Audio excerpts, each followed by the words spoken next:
So who's going to do the intro? Should I do it or do you want to do it? I could do it and then like pass it off to you. Yeah, do that. So, wait, is Ice just going to continue looming? He's just checking the electric. Just treat him as an electric man. Would you like some tea? ช่างนะครับ เอากาแฟไหมครับโอ้ไม่เอาครับ ใครเอาเครื่องบินคนลูกระเบิดมาทมทุ่มใส่หัวคนเอเชียแล้วก็ยังมาหาว่าหน้าตัวเมียชอบแอบชอบซ่อนหลบอยู่ในรู้ค้าขายอาวุธใครเขาก็รู้เที่ยวก่อสงครามสร้างความร่ำรวย Welcome back to the show. I'm joined by Samai Deng Tung Tin in the flesh. I'm staring right into his eyes. Right. We're gazing into each other's eyes right now. This is true. I'm going to have to look away. And on the line, we've got Kay once again. Kay, welcome. Hello, it's me back again. Yeah. So today, this is the part 2 of our series on Thai foreign relations, and particularly focusing on whether or not Thailand was colonized. Now, we called the first episode was Thailand colonized, and this is part 1, and this is was Thailand colonized part 2. However, we are doing the 20th century. And Samai said to me, are we going to use that name for part 2? Yeah, no one ran it through me. And I said, well, yeah, because I'm going to do my hot take that Thailand was more colonized in the 20th century than it was in the 19th century. So we'll get there in the end. But mostly I did not prep for this episode at all. However, you did go on a bit of a Wikipedia. I did go on a bit of a Wikipedia. Well, I'd always do anyway. Yeah, that's true. But Samai, you were the prepper. Oh yeah, Doomsday. The Doomsday prepper. Doomsday So, do you want to kind of pass this off to you now? Yeah. Where are we starting? So we left off where with Chulalongkorn in power. Yeah. Towards the end of his life. Oh, sorry, and a little bit of housekeeping. Oh. We actually didn't mention that Chulalongkorn was the first Thai king to be educated in the West, which we probably should have mentioned last time, right? Hey, future Gabriel here. Turns out I done goofed. King Chulalongkorn was not educated abroad. I was thinking of King Prajatiprok, the next one, right?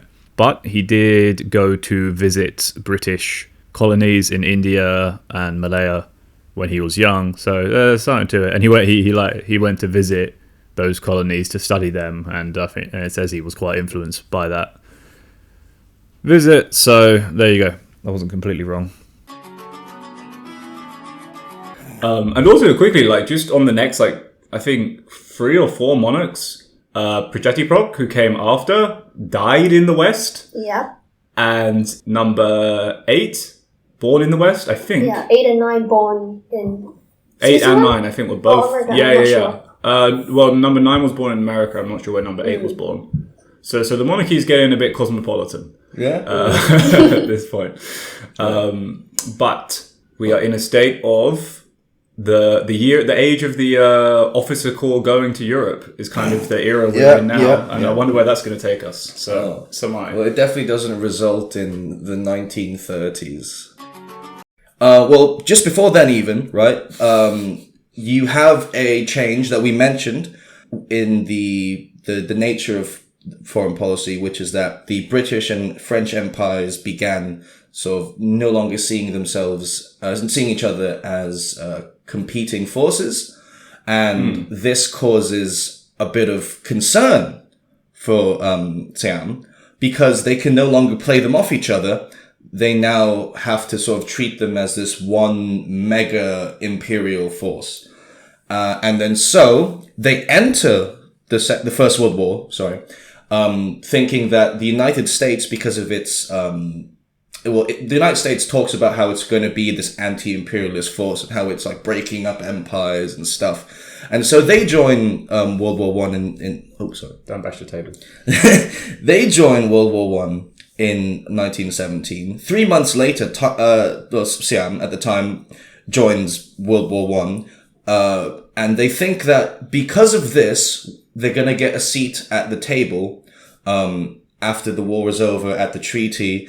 And they think that just because they're going to be present at the conference table, they will have a say on the future of their borders, because they don't want to get, trodden on like the French and the British did with Sykes-Picot, etc., etc.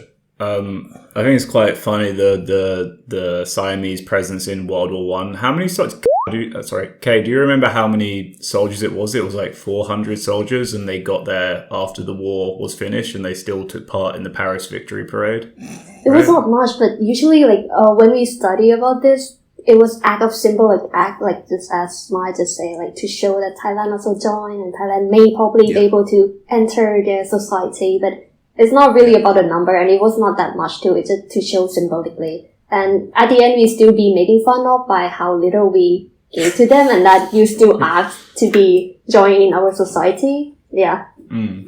But they didn't fight. No. At all. Yeah. It's just symbolic. But They just went for the victory parade. And this adds to the idea of the presenting themselves as Western, right? Because it's I'm presenting myself as an ally of Western democracy. Yeah. Right. I'm not sure about the word democracy. Okay, no, I also am not sure about the word democracy, but they see themselves as even the empire, a modern state, as modern states. Yeah. Okay, I like this term though, walking state. with the giant, to be walking along the giant. We are part of them, or maybe we belong with their group, their crew, same thing. Even though we don't contribute much. But I mean, mostly Thailand or Siam pretty much just sat out the vast majority of World War One. And to be fair, I mean, there wasn't that much fighting in that sphere anyway. So it's not until World War Two we really had that. I mean, this is a totally separate topic, but World War One wasn't really a world war. Yeah. It was a European thing, isn't it? Yeah, you know what? I'm not sure about what went on in Latin America, so I can't comment. Oh yeah, no, but that was I wouldn't count that as part of the war. Okay, yeah. Anyway, that's where are we at? So can I throw out there as well? Just before World War One, King Chulalongkorn has died as well, and replaced by Wajira Wut, who continues this tradition of sending the officer corps to Europe to study, modern European fighting techniques and tactics. And while in Europe, the officer corps is exposed to all these what we'll call petty bourgeois nationalist ideas, some of which were fascism. And we've done a really deep dive into a certain officer who spent some time there, which was covered in our which one was it? I do know Eurofascism with Thai characteristics. That is definitely the one episode, and that was General Pibun, who went to Europe in this era. So I think it's important to remember that this is the age of the middle to high officer corps being influenced by Europe and bringing that influence back to Thailand. Yeah, and that just follows on with the idea of this not elite, but elite class of people who are directing sort of foreign policy. And now, these people are being trained in Europe, and they're sort of absorbing European ideals faster than they would when European ideas had to get to. Yeah, they were taking it direct. Yeah, exactly, they were taking it directly, and so they had different views on foreign policy, liberal views, and what we would now call realist views, fascist views. Realist views are from an international relations standpoint. Realism is a different thing, but it's usually more of the strong arm conservative fascism. But yeah, anyway, that's besides the point. The point is, what can be demonstrated before I go on to 1932 is that no matter what the historical context, one way that people will describe Thai foreign policy is like bamboo in the wind. Bamboo in the wind is sort of Thai foreign policy is strongly rooted in Thai values and interests, but it has to be flexible enough to sort of bend with the wind and to survive, because otherwise it'll snap off or something, and blah blah blah. Metaphor.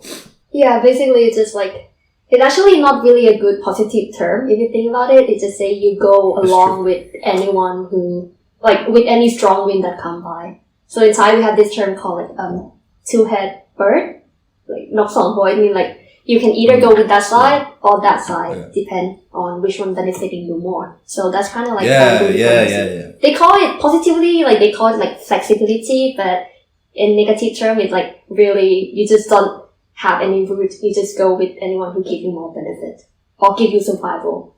Yeah. That's exactly. Later on, I'll mention more about this concept, but basically, right before we reach the revolution of the coup of 32, as Gabriel might want to mention, there is obviously this economic relationship with European foreign powers. So up until the coup, the revolution of 32, those agreements that we talked about last week with the British were still in place. And I do wonder if that was one of the reasons for that revolution. I'm not sure. Well, you know, revolution could be sort of summed down to a series of economic discontents, political discontents, social discontents. And, you know, that officer call that we talked about before. Yeah, and then that was the real push, right? They were like the people that pushed it. Yeah, I mean, the People's Party saw themselves as modernizers, right? Yeah. If I may... So maybe they were trying to... Yeah, go on. Yeah, so like, one factor that I read about is because like people were discontent with especially those bureaucrat and like civil servant officer, they were so unhappy with their inability to break down the glass ceiling. Like they can't grow in their career path because like every top position is like being occupied by monarchy or loyalists, or those elite, right? So they feel like it's not fair, and plus the economic and like the external influence from like the Westerner, like the modernization or the shift and change within internal politics. So they thought like, oh, it's a good idea to maybe bring some change to Thailand. And yeah, especially like what you said, the trigger from the student from the Western country come back and they also trying to change it. Yeah. So. Well, we also have to remember, right, that Siam was connected to the world economy because of the rice trade. Oh, you're talking about the Depression, the Great Depression. Yeah. Oh, that's the point. Exactly. Right. So if you want to talk about an international link between what was the shit show that existed in Siam in, you know, the very tail end of the 20s, so 29, and then 30, then 31, and then obviously 32. Well, there's no other thing to look at. Well, there is. Well, there are other things to look at. But one of the key things to look at is definitely it's the fact that it was ravaged by also the Depression. Yeah, exactly. I think it was really bad, but I'm not quite sure too, probably as some might say, but I think I want to add on this, like, you know, there is always this saying in Thailand how like the Siam Revolution was something like that too early to happen. Like Thai people always say that. I'm not sure how to phrase it in English, but they say like... Who says that? Yeah? Giles. Okay. So yeah, so people were saying like, Thailand are not ready for that revolution yet. We are too young for democracy or for changing, right? But if you look like historical context and etc., I quote this from one of my good friends. She's a political historical researcher, and she said like it's actually not something too early, and there are a lot of factors. Like if this idea of changing has been going on for many years already, but they haven't yet to surface on the society. So it's not actually something like early for Thailand, and there already have been a lot of signs saying like, oh, there's going to be a revolution, but it's just not happened yet until that 1932. Yeah. So briefly, I mean, we've covered it before, but shall I just give you like a really quick rundown of 32? You can do brief rundown. Yeah. So, as we very much alluded to earlier, we have that there was this alliance of military officers and civil servants, civil society, who formed a coalition called the Kanak Ratsadon or People's Party, who took power. Well, the military faction were very useful in performing a coup, which kicked out King Prajatiprop and installed a civilian government for the first time in the country's history. King Prajathiprak initially remained in the kingdom with very limited constitutional powers, and this is the great, many constitution era which continues to today. and then the Kanat Ratsadon People's Party descended into infighting between the two factions, the civilian faction and the military faction.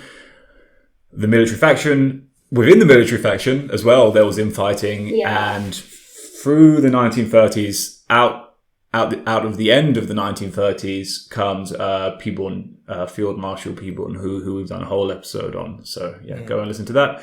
And then on the other side, the civilian faction is comes out on top of the civilian faction, but gets when did he get exiled? That was during World War II. First, he gets tried for being a communist. Yes, which he wasn't. Yeah, I mean, influenced, yes, but anyway. And in 33, didn't take long. In 33, Pridi goes into exile. Although he will return, as I'm sure you know from listening to all of our previous episodes. So, and this is the era which we described as Thai fascism, or Eurofascism with Thai characteristics, as we said it. And it's the real rise of Pibun, who implements very Mussolini-esque policies. The term is as far as economics, they like using the phrase economic nationalism. Right, and this is important because with the rise of Pibun, that's the end of the Berne Treaty, which we talked about earlier in the last episode. Yeah. So obviously, a nationalist fascist is gonna not be so chill with the British having a monopoly on trade of the country. Not to mention the French encroachment historically, and so in comes this new economic policy from Pibun, and then the war with France, which we also mentioned in the other episode. We did. But Kay, do you want to give us a quick rundown of the war with France? Which one, the Indochina or? No, the one when Pibun attacked France to get Champasak. Oh shit! Damn, you don't know. Okay, which one is it? Yeah, well, after the fall of France in Europe, World War II. Oh, sorry. So World War II begins. At this point in time, Thailand hasn't made a decision. They're neutral at the minute, but. With the fall of France in Europe, Vichy France they didn't have much control over the colonies. So Indochina was still operating underneath the governorship of a free France type thing. I think so, right? I tried to read up about what the French colonies did once Vichy France. Well, what I mean is they weren't on the Axis side.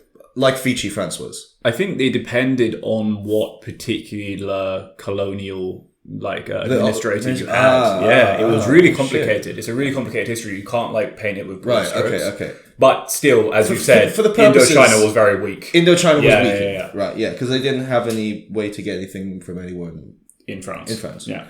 Right. So Pibun sees this as an opportunity to seize a bit of land that had been ceded to the French. The ones we talked about. The ones we talked about in the last episode. And so, he declares war.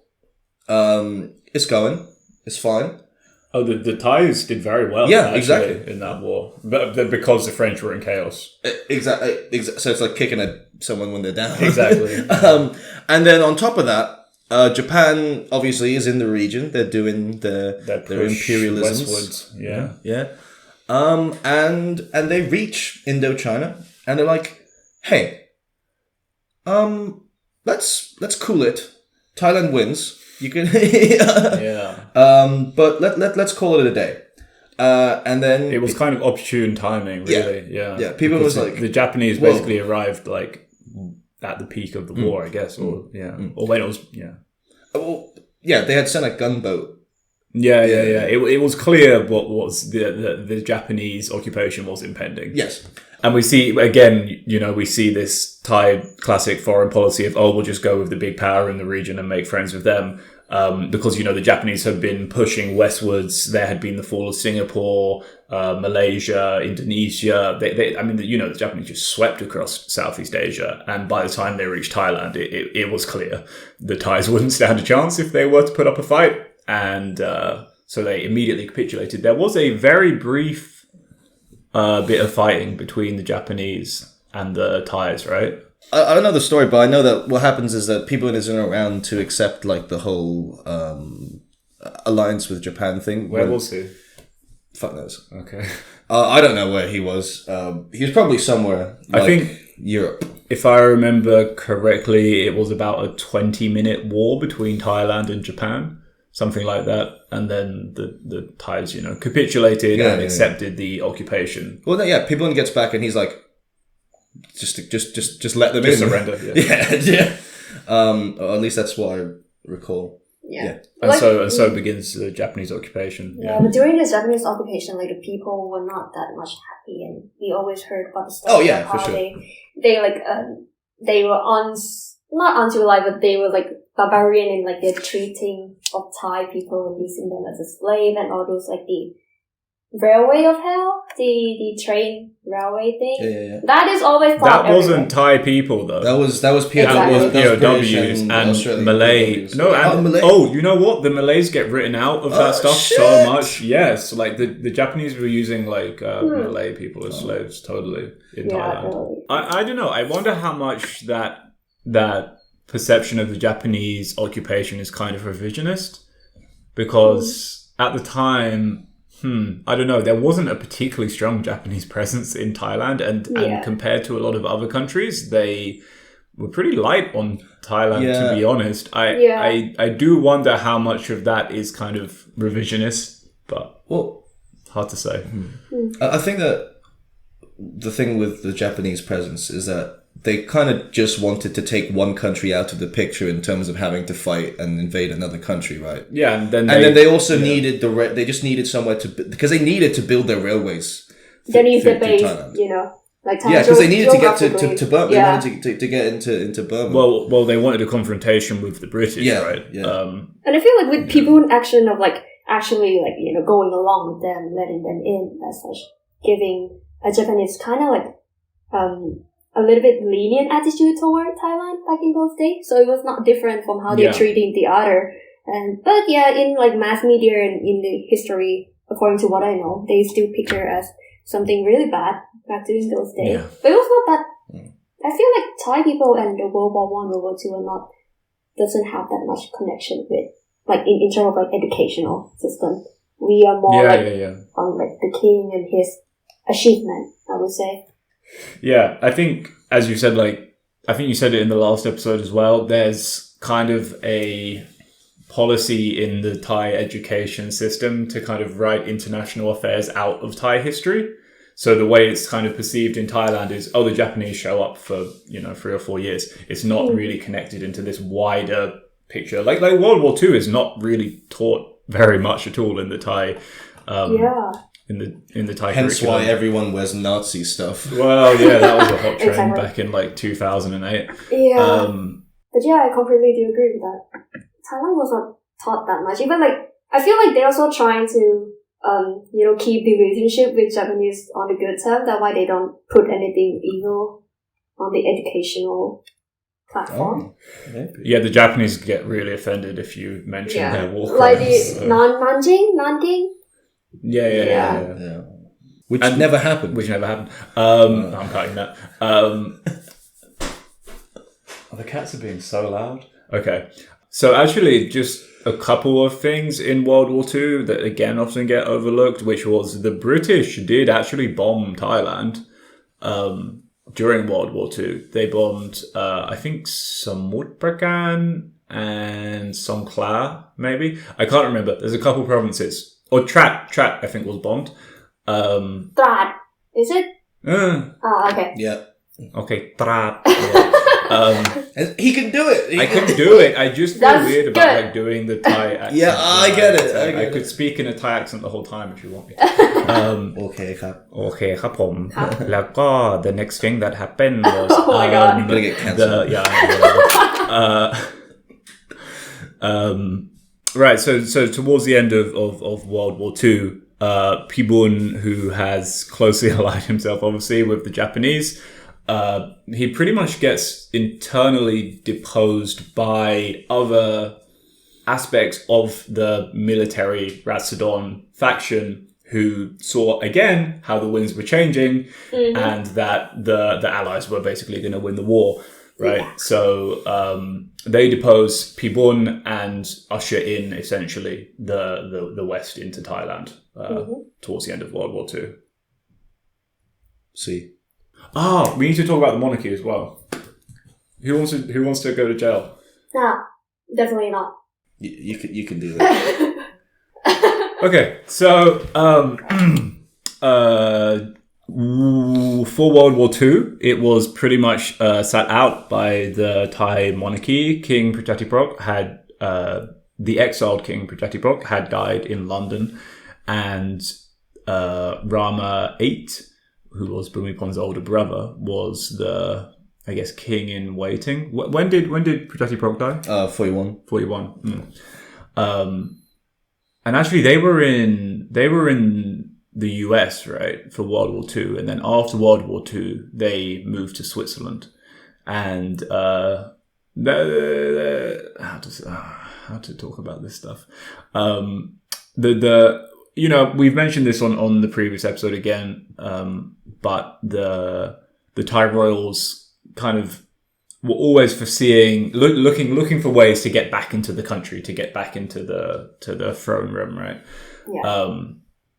And so that's just worth bearing in mind when we talk about the restructuring of Thailand post World War II, because we said that Thailand was essentially like a Japanese ally, was an Axis country in World War II. However, when the US comes into Thailand, because the British are now going into chaos with the whole empire falling apart thing, the US are coming into Thailand, and the US put a lot of pressure and successfully able to get Thailand listed as not being an Axis member, which was an important designation, which essentially meant that the Ratsadon party could stay in charge and wouldn't be tried for any... Part of that was because, was it Truman?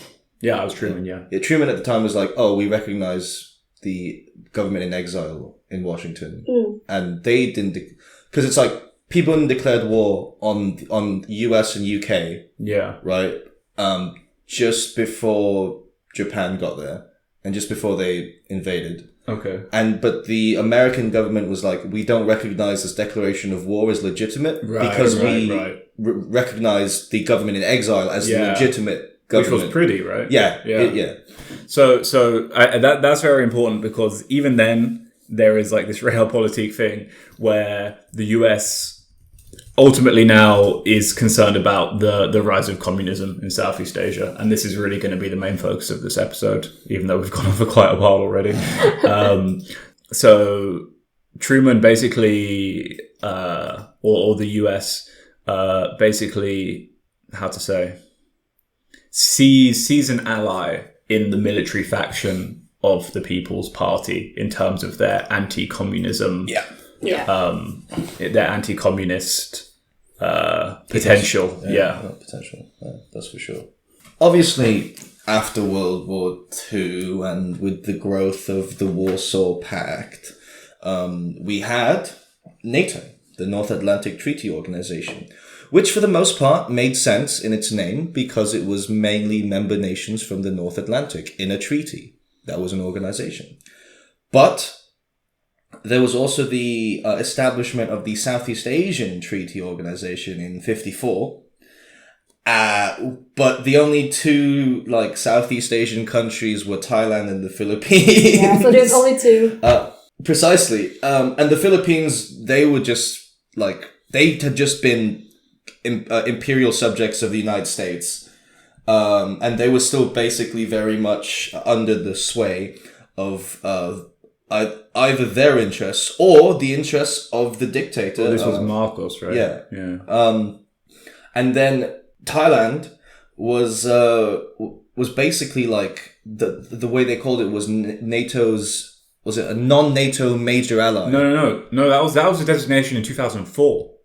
Oh, You're that was miles off. Really? Yeah. Yes, Okay. yes. But anyway, that regardless of what they actually called it, they were NATO's biggest ally in Southeast Asia. Yeah, Thailand or the Philippines. Yeah, So absolutely. Thailand basically was the Asian branch of NATO. Yes. And this is the start of the US build up in Thailand. Yeah. And over the next when it was 1940, 50, 60, 70, over the next 30 years, we would essentially see Thailand become a US colony in Southeast Asia. Right? Yeah, people would hate when you say that, but yeah. I mean, there were 50,000 American military personnel in Thailand and likely far, far more.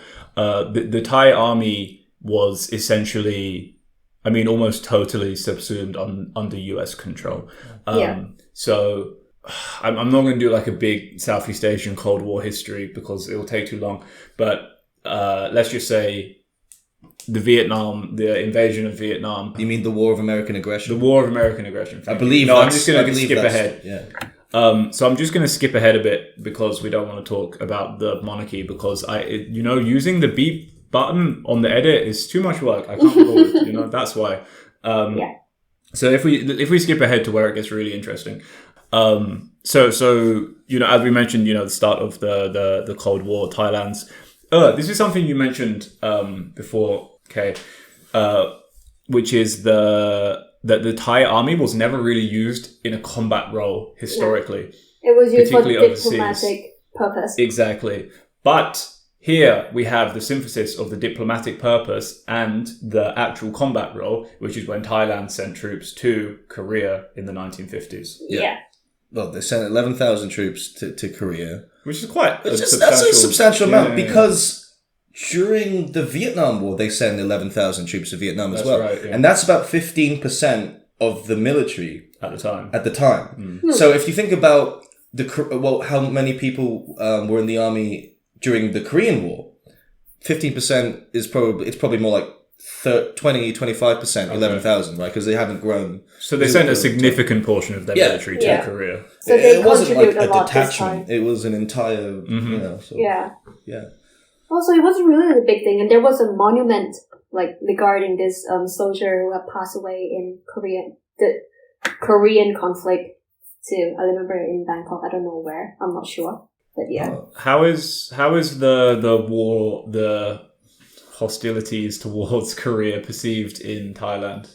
Oh, I don't think there is any anymore. I don't think there is any. I think people forget in Thailand about the Korean War. It's the same here as well, to be honest. Really? Well, in the UK, in the US, people don't really... I mean, MASH did a lot of work, but other than that, the Korean War, the hostilities towards Korea is not really... Yeah. It's overlooked, for sure, right? So same in Thailand. Yeah. Okay, interesting. Yeah. I doubt any Thai, even know about any other conflict outside of Thailand. Yeah. The weird thing from my point of view, before we start talking about the Vietnam War, is the Vietnam War made sense for Thailand to get involved from a Thai interests protectionist, right? Yeah. Because it's trying to protect the region of Southeast Asia from the encroachment of communism. Yeah. But Korea, well, this just shows how it's ages away. That's how it just shows how keen they were to cozy up to their new friends, the USA and NATO, right? Part of it is also obviously post-war. I mean, obviously Thailand wasn't decimated by the war, right? World War II? Yeah. Certainly not. But they wanted a piece of that action, right? Yeah. So, because in Europe you had the Marshall Plan, obviously. But they were also maybe if we sort of put ourselves on the American side, they'll give us some money and shit. Well, there's an interesting quote. I can't remember who it's from. I think it's from Pretty or someone like that, talking about people and Pretty said, I think it was Pretty, or it was one of these, civil diplomatic types in the Khanat Ratsadon, said that, people absolutely would have sided with the Soviet Union were they the ones in the area with the power at the time, Yeah. That checks out. That checks out. I feel what you say before, kind of makes sense though, because Thailand after the World War II, they gained this ambiguous status of a state, they were either like a victory or either lose the war. So they were like kind of in between. And when they were trying to join the United Nations, right? I think some of the major power kind of veto us out. I'm not sure which one. So like Thailand, I feel like Thailand have this like, they need to prove themselves, but I'm not sure like if it's to the extent of sending like 15% of our army. Yeah. So we should get to the big one, which is the US aggression on Vietnam. So French Indochina, we don't need to do too much background. I think people already know. A lot of communist activity in the region. Really? Oh yeah. And so Thailand is essentially the perfect staging point for the US to carry out this aggression on communist insurgencies or communist movements in Vietnam, Cambodia, and Laos. So in the 1950s and 60s, you start to see this massive buildup of US air bases in Thailand. First Don Mueang, Udon, Ubon, and then Utapao is essentially constructed even specifically for the US to use as a staging point for their hostilities in the region. Not to mention, internally, we see the Sarit dictatorship. Can you give us a little Sarit background, Kay? So he comes to power and then he kind of like invited US in to solidify his own glory and his own status quo in Thailand, if you put it that way. That's an interesting way to put it, because I would more put it as in the US kind of got him in so that they could invite themselves in, right? It go both ways. I feel like a little scarcity, but maybe. I'm not sure, but he built himself from US supply. And one other thing, I don't know if I can mention this one. He bring back. I can beep it. US. Yeah. Bring back. Is it okay to talk about it? Yeah. You're talking about the US. You're not the active agent now. Is the US? Yeah. So That's the active agent is the US. Not don't worry. You're don't fine. worry. That's fine. Yeah, I mean the US were the. Well, okay. Let's put it this way. How to put it? Actually, I don't know. Who's trying to be careful about who I say the active agent is? So, okay, let's just say that at the same time there are these free convergences of power, which is the Thai military, the Thai monarchy, and the US military. Yeah. And there's a moment when Sarit Thanarat undertakes a coup in 1957. And all of these free, what do we call them? Forces. All of these free forces seem to come together in perfect harmony in 1957.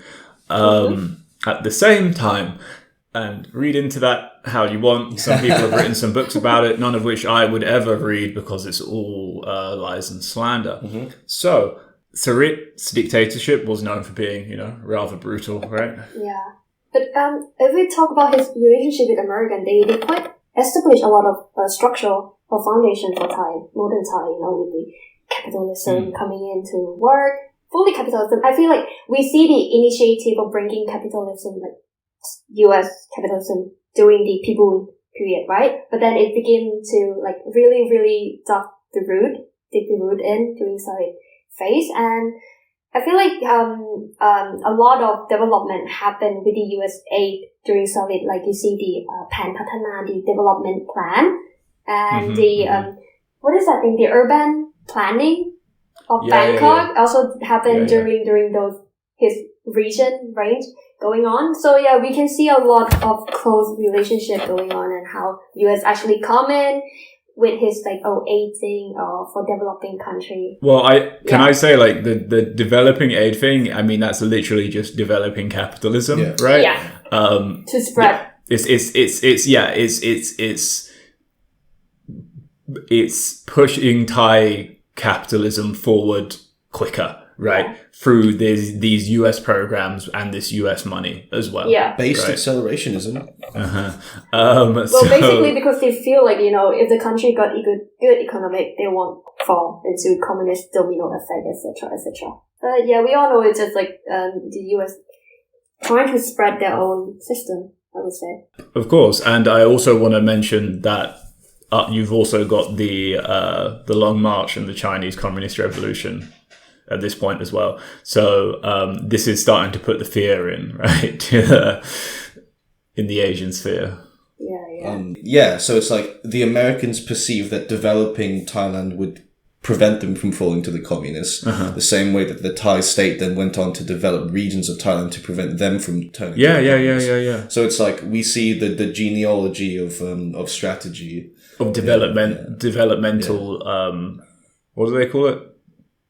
I don't know. Developmentalism, or what are people who study development studies, what do they call it? Developmentalism? Nerds. Yeah. Developmentalism, in my view, is like the idea that we have to develop the economy, or it's like the ideology of Advanced developed versus capitalism. developing.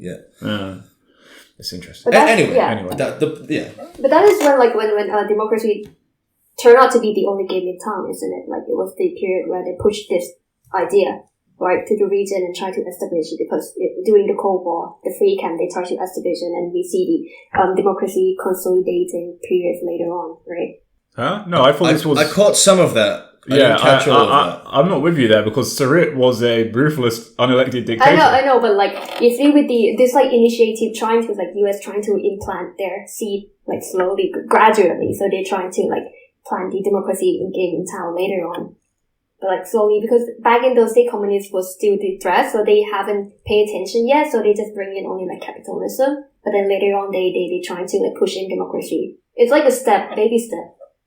Is it? I see it kind of differently. I see the US seeing Thailand as a particularly useful communist, a particularly useful anti-communist ally because of the monarchy. We don't have to push this democracy bullshit, because we can say, no, the Thai people want a strong monarchy and no elected anything. They don't want it. They want to be ruled by their demigod. We don't need to push this democracy bullshit, which often bit them in the ass, because they would push like democracy, and then people would vote for like a communist party. Yeah. In a lot of the post-colonial countries, Okay. No, that makes sense, because like a lot of the reasoning for the anti-communism, or the sort of the justification that the various dictators gave to like cozy up with the Americans and then later to join the war against Vietnam,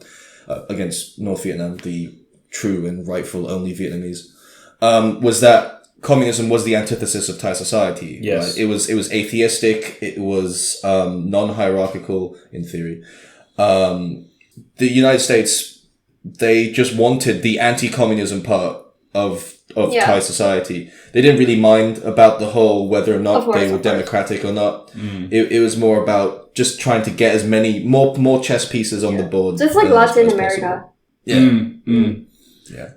So with Sarit in power, this was this was like, as we mentioned before, this was really the US taking control of Thailand entirely. Its economy, as you mentioned, Kay, militarily as well, and Thailand was used as the diving board for Indochina. So as communist insurgencies began to spread into Cambodia and Laos as well, you see the rise of Air America, right? Which is quite an important part of anti-communist history. So Air America is formed in the late 40s to send food and supplies to war-ravaged China. To the mainly Chinese fascists. Mainly to, obviously, the Kuomintang. Then Air America finds a new purpose as the CIA's clandestine airline. Yeah, so like the American government didn't have authority to do these bombing runs in Cambodia and in Laos. Using anything like else. They had to They had to use a private company. They had to, yeah, exactly. Exactly. So it was a front company for the CIA to do an illegal bombing campaign. And we kind of have to underscore how big this bombing campaign was. It was it more bombs dropped on Laos? Here's the fact. Yes. More bombs were dropped on Laos than I think in the European sphere in World War II. Yeah. That is correct. So it was from Udon, from Ubon, from Utapao, all in Thailand that these rounds were completed over Laos and basically just decimating. Yeah, last I checked, it was the densest, like highest density of bombs in a country. Yeah, and also Cambodia. Yeah, very important. Not to mention, meanwhile, the Thais are essentially helping to facilitate these bombing runs, also helping to train anti-insurgent death squads, which are going into Cambodia, which are going into Laos. The secret army. The secret army. The secret army. Yeah. So not so secret after all. But the secret army, they were mainly actually people talk about how they were loads of Hmong, right? There were loads of Hmong. But a large bulk of the secret army were indeed Thai people. They weren't necessarily soldiers, but people. Thai death squads. Yeah, they were just Thai death squads. Yeah. So they just took as many people as they could on the border region with Laos, and were like, "Hey, we'll pay you lots of money to go and kill villagers who and because of the economic conditions, it's like money, you know, and that's how the CIA sort of manipulates people's good interests, is because they just they appeal to the fact that they're poor. Also, the secret army, again, completely facilitated by Thailand, because I maybe I'm wrong here, but I don't think that the CIA operatives are probably not. Yeah. Speaking of phone companies, CIA actually have like a phone company like that, like doing like supply or trade with Thailand. That actually is a company that like subsidize the military operation in Thailand. So like they secretly give money to Thai to train or to buy weapon and etc. under the name of like a foreign company. I think. Yeah.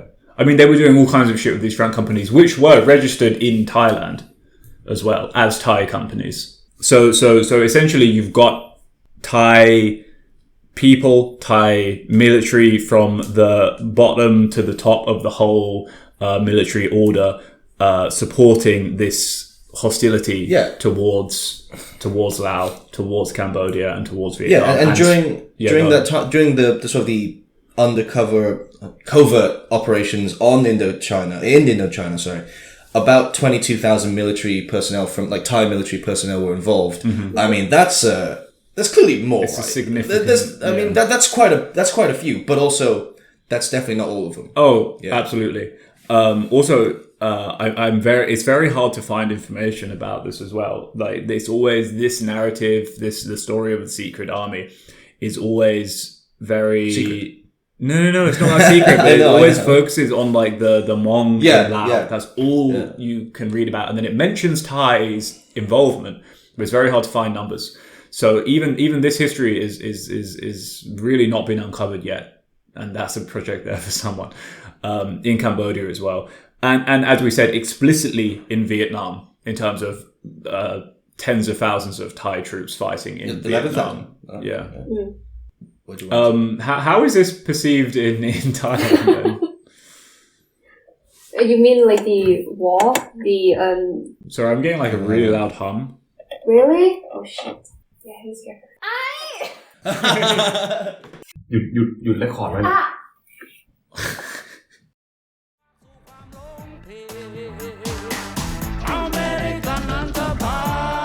The GI era. You were going to say how the GI era is perceived, and if anybody knows about Thailand's involvement in Vietnam, Laos, I love and the Cambodia. Music. Okay.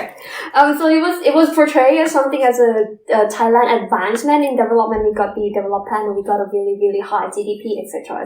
We got like something, people wearing nice clothes, dancing, and it was such a happy time, isn't it? Like, it was portrayed as something good. So people doesn't really have that much negativity against GI. But I'm not saying like just saying majority of them, but there are also some issue like how they come in and abuse and like use the white Farang kind of like status toward the Thai people in the society. But overall, it was really good time period. I think it was portrayed as one. It was portrayed as one. Yeah. Thank you for putting it that way. But toward the end, I feel like it was not so good anymore. Thai people have begun like some resentment. I was going to make that point as well. Because from like a kind of moderately urban perspective, it was probably like fine. Yeah, I mean, the city's boomed, right? Well, yeah, because Thailand was obviously the biggest destination for US GI R&R. Yeah, so this is the birth of Pattaya, right? And as I was saying to Gabriel last night, when I think of Thailand and the Vietnam War, I think about that scene when Frank Lucas in American Gangster, in the movie American Gangster, where Frank Lucas's white GI friend is speaking Thai. About the drunk one where he was like trying to negotiate a deal to get a drunk. He speaks such bad Thai. He speaks such bad unlistenable. It was so funny. And the subtitles don't match up with what he's saying. Exactly. Well. Yeah. But it was exactly as that. Like I feel that people got distracted by the picture, the portrayal of modernization, and the city, how like the dancing and everything, right? So they not really mind the involvement in the conflict or the war that much. So I think this is. I also want to focus as well on what was going on in the north, because this is the Golden Triangle era as well, right? So as we mentioned before in the last episode, there were regions of Siam, Thailand, which were not necessarily under the control of Bangkok, and that continued into very much well into the 20th century and even 21st century. So the north of Thailand, I'm talking about Chiang Mai, Chiang Rai, Mae Hong Son, even like Phayao, Nan, Phrae were semi-autonomous, you could say. Not in the sense that they had local governance, but in the sense that the Thai state just didn't have much of a presence there. And so that's how the growth of opium really was able to flourish in Thailand. Also, largely because of US GIs using opium and smoking opium. Yeah. So speaking of, American Gangster, that's exactly. So you have, for example, Kun Sa being the famous one, right? And we should do a whole episode on the Golden Triangle. We absolutely will at some point as well. So you have like Kun Sa, for example, who had a huge autonomous zone that was controlled by the Mong Thai army. Predominantly Shan, but large amounts of their territory was in northern Thailand, in Chiang Rai and Chiang Mai. There's a lot of talk as to how much of a CIA asset he was, on and off for sure, friendly with the CIA. And absolutely the CIA were running opium, selling opium in northern Thailand, buying and selling. So if you think about like Narcos, the TV show, it's that in northern Thailand. It's absolutely the same playbook. So the CIA were running anti-communist operations in northern Thailand, and to fund these operations, because they never thought they were getting enough funding from the US government, they would trade opium, and also to enrich themselves as well, right? And so would the Thai military as well, no question.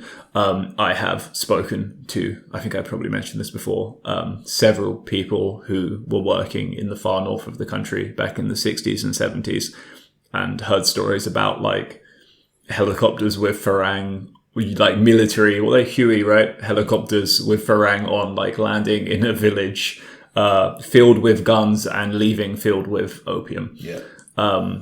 The Guns for Drugs program has been a staple of the CIA. That's when it was like founded. Yeah. That was, and from there, it's a staple from this other CIA. Yeah. And mostly it was anti-communist, but also self-enrichment as well. And of course, the local people suffer from this. There's a lot there in the Golden Triangle era that I want to talk about more, but for the sake of time, let's save it for another episode. Yeah. Okay. Cool. Yeah. So just to kind of underscore how US centric Sarit's regime was, there's this really great article in the Tricontinental, which was, the Communist International magazine, which was big in the 60s and 70s. And it's kind of I'll put a link in the podcast description. Can I just say, we love you, VJ. Please come on the show. We love you, VJ Prashad. Oh yeah, we really should. Oh, let's get VJ on the show. Okay. Yeah. Of course, we should get VJ on the show. Nice. So there's this great article in there. It's in an edition from 1969, and it's basically just is a kind of overview of Thailand's collaboration with the USA. And there's just one really great quote in here. I'm just going to read it. Without a doubt, Thailand is one of the most faithful in carrying out orders from Washington. Therefore, there is no doubt but what Marshal Kitikachorn Tanon was completely sincere when he said that the United States could consider Thailand the 51st state. Yep. So, I mean, look, this is kind of alluded to at the beginning, what I alluded to at the beginning, which is that I think that Thailand, if we're ever going to say partly colonized, this has got to be the peak of partial colonization. It's so partially colonized. I mean, it's entirely colonized. That is right. So I think, more so than under the British, I would say, in this era. What do you think? Yeah, absolutely agree. I mean, to consider yourself as the 51st state of the US, come on, man, that's selling your sovereignty. If you say this now, you probably get cancel culture and thinking and it's so there's a physical presence, there's an economic relation to the West, and then there's also the cultural element. And there's basically freedom of US people to come into Thailand and act with impunity as well. When we see what the GIs and their friends were doing in Thailand. Mm-hmm. So on more fronts than the British and the French, this is really the age of colonization. Yeah. And so this leads us up to the uprising in 73. At this point, Sarit has died and has been taken over by Tanon, and this popular movement led by students, workers, lots of people from the working class, manages to oust Tanon. And it's interesting when you go back and you read through some of the journals and you listen to some of the popular music, there is a lot of anti-American sentiment in there. American Antarai. See, that came later. I know. But America Antarai. But that was But that's a callback. Right? Yeah. So I do think in part the uprising in 73 was very much anti-imperialist one. Oh, it definitely was. Yeah. So we've talked about 73 before. This was the brief flourishing of Thai democracy with very left-wing elements in it. Simultaneously, this is the withdrawal of combat troops from Vietnam. And eventually the fall of Saigon in 75, Phnom Penh in 75, and Vientiane, the capital of Laos, in 75. So this looks like the domino theory coming true, and it kind of was, right? And so the US still had their bases in Thailand. And then there was this popular pushback when the US... do you want to tell the story, Kay? Yeah, so there was this Mayaguez incident. I'm not sure if I'm pronouncing it right, but apparently Mayaguez is the name of a ship or a boat. It's like a tanker. Which was get hijacked by the Khmer, right? The Cambodian... Khmer Rouge. Yeah, and so the US was no, we can't let this happen. So they immediately dispatched their army, their troops from the Okinawa base to Utapao, and I'm not sure about the other base name, But apparently they did that without consulting with the civilian government, the new civilian government. Yeah. Right? So they were still acting like they had their military strongman in charge, and the Thais were like, "Oh, we've made some changes." Yeah. Yeah. So US did claim like, "Oh, we already asked for permission. We asked from your like marshal or military head leader," and the government were like, "No, that's not how it works anymore. We are a democratic country now, as such." And so it became a big issue. Although I'm not sure did US get their tank back or not, but apparently a couple of people died, like 40. Yeah. So in that incident. So what happened was, the funny bit to me is they sent in their like crack helicopter hostage rescue team, and when they landed at Utapao to go, they were like, "Oh, let's meet at Utapao and then go and do this hostage rescue." The helicopters crashed at Utapao and they all died, and then they had to get another team in. But yes, then they attempted this hostage rescue and they failed miserably. And got a bunch of their own people killed, and then eventually the Khmer Rouge just released the hostages anyway. No, they executed them. They executed the hostages. Yeah, I thought they... Yeah, baby. No. Oh. No, the Marines that were left behind got executed, but the hostages who were civilians were released. All right.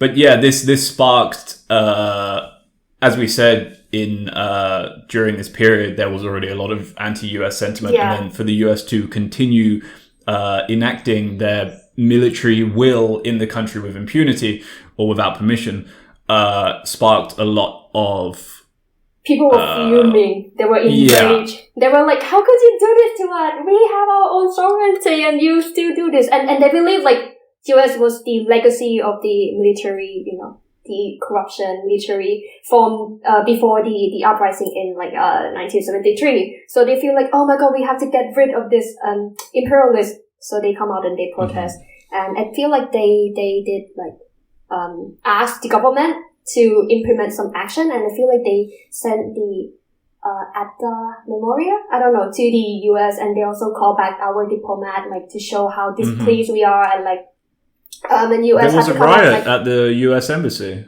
Yeah, there was a lot of things, and things feel like they are about to get out of hand. So the US had to, soften it down. So "Oh my god, we are so sorry. You're not gonna do this again." And but it was really a big thing, and it was during the period of during the Cold War where major adjustment happened between the relationship between three major powers: the USSR, the China, and USA, right? I'm just gonna say, so it was also during a period of major adjustment where the struggle, there was some clash and conflict between three great power, and so it also affect the internal politics, and it also helped the uprising of the people as well. However, I would say this definitely scared the US because their strongest anti-communist ally in Southeast Asia was teetering on the brink of, not being a strong anti-communist ally with this, very open leftist movements going on in the country. And then with the fall of Vientiane, Phnom Penh, and Saigon, this essentially laid the groundwork for the 1976 coup and the massacres of 76 in Bangkok. Yeah. If I may add though, back after the protest and after that situation with the Mayagis and Dingy, Thailand shifted their foreign policy from being dependency on US and anti-communist to more neutral. So it called equidistant policy, to maintain equidistant. Yeah, to maintain equal relationship with every great power and to become friendly, peaceful, coexistent with communist neighbor instead of and full-on anti-communist policy from back then. Yeah. This was quite a common, this is the non-aligned movement stuff, right? Quite typical of post-colonial states, actually, which kind of shows that, yes, Thailand was colonized by the US up until this point. So as we said before, in 76, Tanon is brought back very much with the help of the US to do a coup in Thailand. to get rid of that civilian government that we mentioned before, and which led to the massacre of students at Thammasat University, and a big growth in the ranks of the Communist Party Thailand as many fled to the insurgents after the massacre. And it's at this point that the US, frankly, is still very involved in post-76. The US are still very much involved in aiding the Tanon government against the Communist Party Thailand, who was supported by the Chinese at that point. And this is where it gets kind of complicated when it comes to the Sino-Soviet split, because we have this very complex geopolitical arrangement in Southeast Asia in terms of Vietnam being very close to the Soviets, whereas the Khmer Rouge are very close to the Chinese, or very close, pretty close, and Lao as well, trying to kind of toe that line. And then eventually in, what year was it? The Vietnamese invasion of? 78. Yeah, so in 78, after the Khmer Rouge several attempted invasions of Vietnam, Vietnam goes into Cambodia and boots out the Khmer Rouge. But don't worry, Khmer Rouge, your good friends in Thailand are here to help you. I don't know, I think it's funny because I was talking to a very old friend of mine who's in his 70s, Thai guy, and he was saying about the anti-communist propaganda at the time, and the way they portrayed it was, when the communists come in, they basically described what happened in Cambodia. They're like, they'll come in, they'll empty the cities, they'll force you all to be, peasants and work the rice farms and blah, blah, blah. And not to mention a lot of people were already living that in Thailand at the time. But they're describing what the Khmer Rouge did, while simultaneously supporting the Khmer Rouge. So the irony. I love that anti-communist propaganda. They had them drawn in like black pajamas as well, like the Khmer Rouge cadres. Or Or Vietnamese, There's this like statement by the monk, if I remember correctly, the famous one. You probably heard it. To kill communists is not a sin. Yeah. You know who else said? And go on. Someone very important in the hierarchy of time. We can say who. Really? I can Number say 9. That? Okay, yeah. The king. So basically said that. Yeah. Anyway. So and as we said, like there's this really awkward geopolitics. So the CPT, Communist Party Thailand, are being supported by China, while China is simultaneously supporting the Khmer Rouge, and the Thai state are fighting the CPT and also supporting the Khmer Rouge.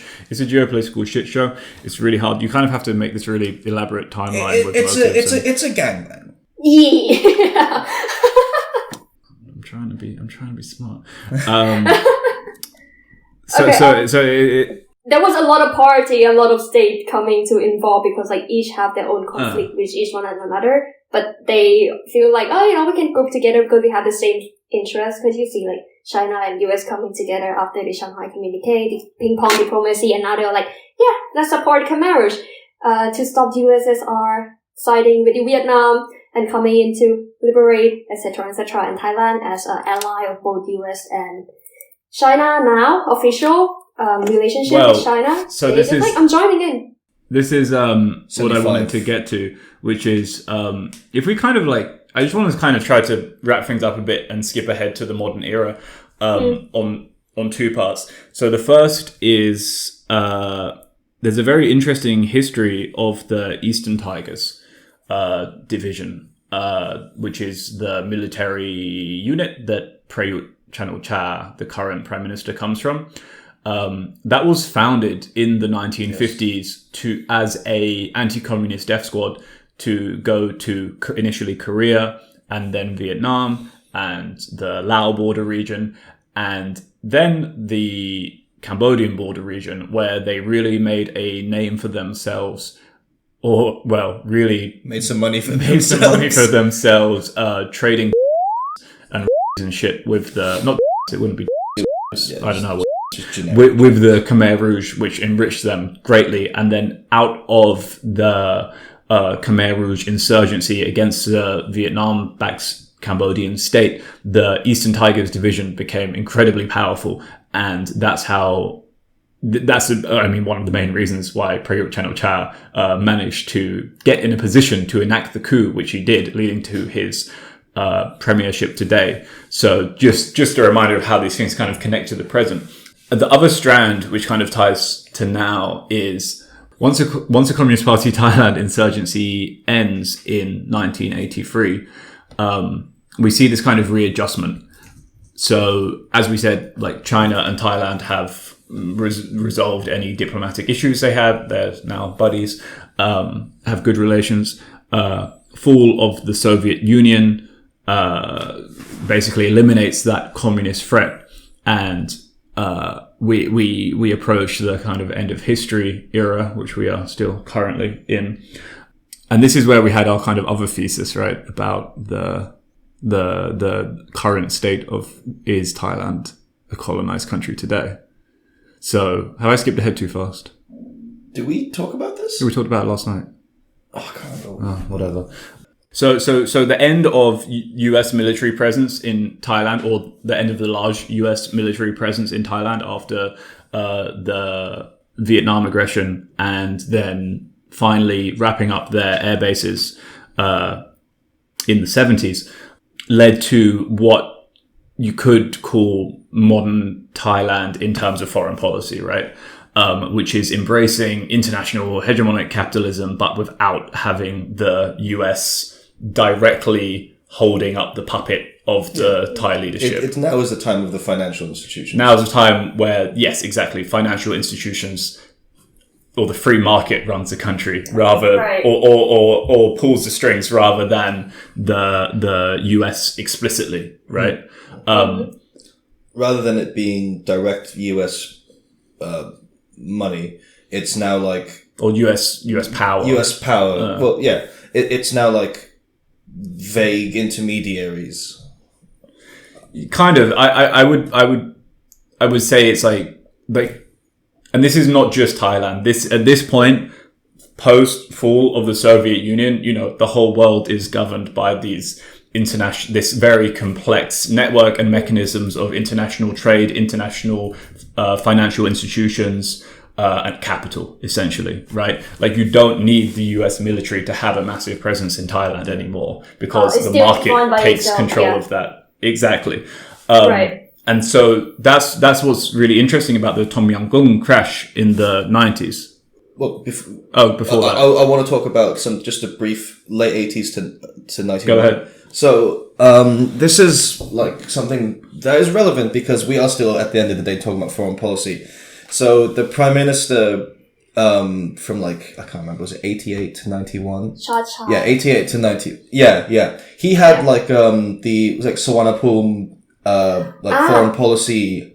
Yeah, do you want to talk about that? Because Yeah, I was so excited to talk about it, but you can talk about it. No. I'm just gonna add little, because this is what every IR student learned, because like during his the late Cold War, like 1980, it was like the shift from the security dialogue and like the stability between regionals into more like economy, and then it linked with what you said before, like the US set up the mechanism, right? And then it run on itself, because Thailand also like bring it in, and we also implementing it and also spreading it by like trying to set up this like a trade zone within the region. Yeah. And so Cha-cha, he said like change this region from being a war zone into a trading zone.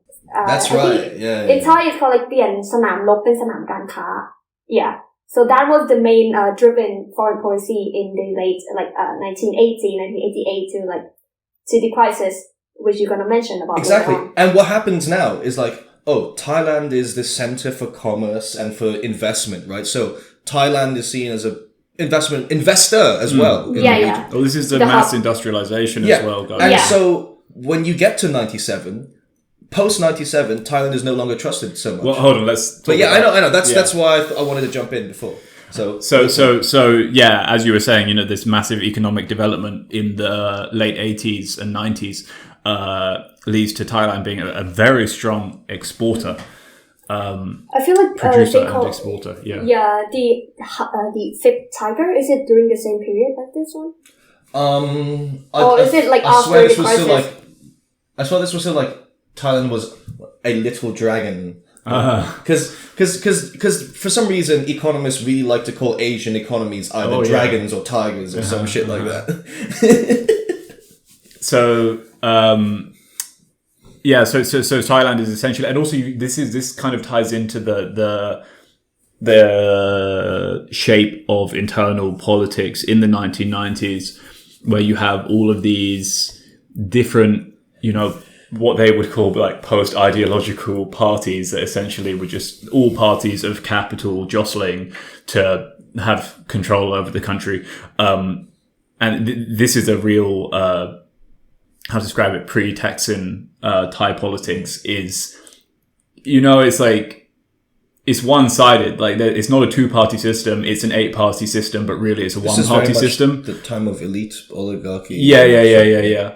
And so up until the Tom Yum Goong crash in 97 was because the Thai baht was so high and Thailand was doing a lot of exports, it was getting hurt a lot by that exchange rate. And so the idea was to float the Thai baht on the foreign exchange rates, on the foreign exchange, to essentially bring the value of the baht down so as to gain more money from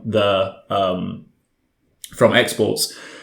But it absolutely catastrophically backfired, and that was the Tom Yum Goong crash, where the market was, eviscerated over the course of like a month.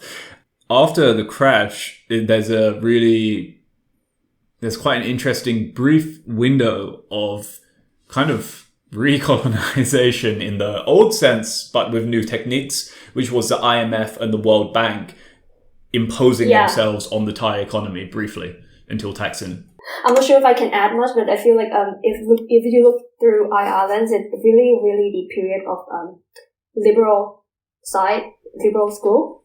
If I put the liberal it there. international order. Yeah. Like, the corporation, we got this like international organization to like bind us together for better world peace and etc. But as you said, I feel like it's just like a mechanism and a tool to spread the US or the Western side kind of sphere of influence to Thailand. And I feel like the way you phrase it, like the mechanism that won by itself, where US no longer have to praise himself here, is like kind of like it's clicking, and I feel like maybe that's the case. And you see like Thailand joined the IMF, become like such a good state, a member state in those like institute and organization. So I mean the IMF and the World Bank, there were all of these Western companies that were, or maybe not even Western, Japanese as well, South Korea. Japan is Japanese come to Thailand, like a lot of company industrial from Japan, like they influx into Thailand. I feel like back in those like the same period, industrialization and thinking. Yeah. And so after the 97 crash, the IMF and the World Bank essentially imposed these bailout terms on Thailand, where they said, okay, we'll bail out your economy, so we'll give you all of these billions and billions of dollars, but you have to give it directly to those companies that that have gone into debt, that are within your country, which were Western, Japanese, whatever, foreign companies. So the IMF and the World Bank just used Thailand as essentially, how to say it, like a bypass? Yeah. To bail out these massive private corporations, which fucked up the Thai economy. Yeah, but basically, like with the establishment of IMF and all those institutions in Thailand, right? It seemed like they have the autonomy over Thai state, and which later on in Thaksin period there was this famous quote where like IMF is not my father, or IMF is not our father. Yeah. See. Also, quickly, during the Thaksin government, this, not to say Thaksin was much of a comrade, he did send troops to Iraq, which made George Bush very happy, right? Oh, the 9/11 incident, right? And then it leads to, like, are you friend with us or are you not? Like, if you are one of us, you should act. And if you're not acting, then you are not our ally. The coalition of the willing. But anyway, I heard like if you're not sending or if you're not joining, they would cut everything off. So Thailand, after Thailand sent troop or like help the US with this, they earned themselves a status of like close partnership, strategic partnership. I'm not sure of the name. It was Yeah, It was so a high it's status. it's Non-NATO major ally. Yeah, so it's basically they sent 400 non-combat troops, but this was really important for international relations like UN stuff, right? Because it shows that there are, this big coalition of countries across the world who are hostile to Iraq and support the US in their invasion. And they earned themselves the title of what was it? Non-NATO major ally. That's the one. So essentially, it's the closest thing. Basically, they can't make you a member of NATO officially because you're not in the North Atlantic. Although, are Australia in NATO? No, I guess not. I think so. Yeah, maybe. But it's as close as you can get to being a NATO member without officially being a NATO member, right? And it came with a lot of benefit, like So it means that it's like an official designation. It's not just a term of endearment. No, I take it back. But Australia's not in NATO? As far as I can see. Okay. So basically it means that Thailand can receive DOD, that can bid on like DOD contracts and can get access to all this kind of military technology and what have you from the States. So we're kind of getting towards the end here, but with the rise of Thaksin, which obviously we've done an episode on, it's interesting that a lot of the old comrades went to support Thaksin, and you can see Thaksin creating this two-party system, almost a two-party system, or something akin to it. And that was enough for the military to step back in, And I would argue that people like Prayut, who, if we say Prayut was one of the many coups of the Thaksin dynasty in that he couped Thaksin's sister. I think Prayut really is what Prayut has kind of based himself on is these old Sarit Tanon figures, which they themselves are based on Pibun, right? And so you can see this is a Western influence. Prayut is in many, many, many ways a Western creation. His military unit that got him into power was literally created by the West. And the concept of this kind of Thai leader, which is seen as being very Thai, no, this is a Western import, right? US legacy. Genealogy of ideas. Yeah, exactly. And so just one more thing I'd say, since we're onto the modern period, is... Oh, this is what we were talking about last night. The strongman... That's what we were referring to. Okay, I got you. I remember that. And then this kind of... to bring us to the modern day, I would say that, yes, international mechanisms which are ultimately working for Western interests still govern Thailand, and you can make an argument that Thailand is still colonized, or is still partially colonized by the West, as it has been ever since the mid-1800s. However, there is still a US presence in Thailand. I spoke to somebody who shall not be named, who is a mid-level Thai officer in the Thai military. And shall I just read out the chat that I had with him? So I also wanted to read this out to kind of counter some of this bullshit narrative that Prayut is actually, we should this is only Farang say this, we should support Prayut and the king because they are doing anti-imperialist, anti-US because they're friendly with China. So this is trash. So the Thai military and the US military are still very deeply intertwined. And so I want to read out this little chat. I said, hey, I wanted to ask you about the military again. Blah, blah, blah, blah, blah. Okay, he says, the Thai military still do training with the US regularly. The countries have officer exchange programs that are constantly running. Currently, the US Air Force officer is working in my office, which is a restricted area, and that the US have access to Thai military restricted files.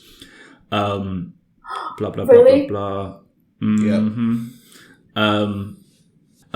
There are Thai officers in the US too, constantly on exchanges, and also the military does a lot of business with US companies. He says, we buy stuff from Russia and China too, but we don't have as good as a relationship with those two as with the US. Yeah. And also he said, like the Thai royalty will never fly on anything made by Russia or China. Or They'll China. only fly on US stuff. Yeah. Also, he says there's a lot of like ex-US military that are teaching at the Royal Military Academy. Let me just keep reading here. Oh, and then I asked, are there any Chinese officers in all of Thailand? He said, none that I've ever heard of. Air Force chiefs constantly discriminate against Chinese products. They don't trust what's made in China. And then he said, the Royal Thai Military Academies are completely modelled after their US counterparts. The Thai military also send cadets to West Point, USA, FA, Annapolis every year. None are sent to China. So there you go. I mean, there is very much still this close relationship. Tight relationship. Yeah. I mean, I'm not surprised. But like off the court though, if I can add like off the court, so we got like CIA always still around in Thailand, and like when I really don't want to put it in. So I mean, also we actually definitely should have mentioned earlier as well the black sites, right? So the CIA, they've been found to be using black sites in Thailand at Thai military bases where they torture people with impunity. That was under the Thaksin government, but from what I hear, that carried on, and just one more thing on current US military involvement in Thailand. I don't think I've told this story on the podcast before, but so I was like in a bunch of Facebook job groups for Chiang Mai because I used to live there, and I saw this post on it once, which was, you remember this?